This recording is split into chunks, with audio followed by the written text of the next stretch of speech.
You need to just know that in Genesis, he's the breath of life. You need to see him in Exodus as the Passover lamb. You need to come to know him in Leviticus as your high priest.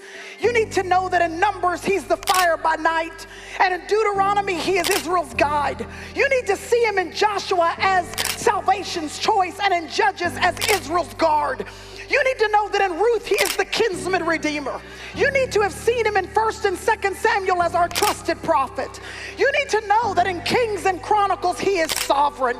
You need to have seen him in Ezra as the true and faithful scribe, and in Nehemiah as the one who rebuilds walls and rebuilds lives.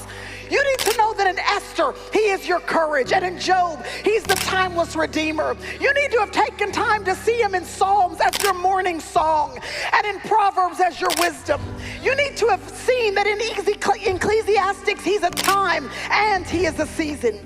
In the Song of Solomon, he's the lover's dream. In Isaiah, he's the Prince of Peace. In Jeremiah, he's the weeping prophet. In Lamentation, he's the cry for Israel. In Esther, he's the call from sin. In Daniel, he's the stranger in the fire. In Hosea, he's the forever faithful. You need to know that in Joel, he's the Spirit's power. And in Amos, he's the strong arms that carry. In Obadiah, he's the Lord our Savior. In Jonah, he's the great missionary. In Micah, he's the promise of peace. In Nahum, he's our strength and shield. In Habakkuk and Zephaniah, he brings revival. In Haggai, you need to know he's the one who restores that which was once lost. In Zechariah, he is our fountain. And in Malachi, he's the Son of righteousness rising with healing in his wings. And y'all, that's just who he is in the Old Testament.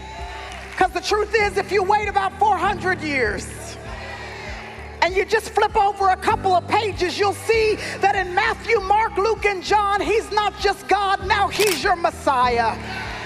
And in the Spirit-filled book of Acts, he's the raining fire from heaven. In Romans, he's the grace of God. Corinthians, he's the power of love.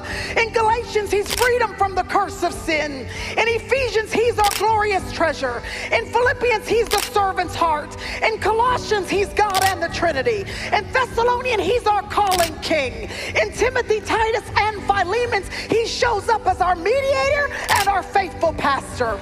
In Hebrews, he's the everlasting courage. In James, he's the one who will still heal you when you're sick. In 1 and 2 Peter, he's our faithful shepherd. And in John and Jude, he's the lover coming for his bride. And in the Revelation, in the very end, when it's all over and said and done, he was and is and will always be the first, the last, the beginning, and the end.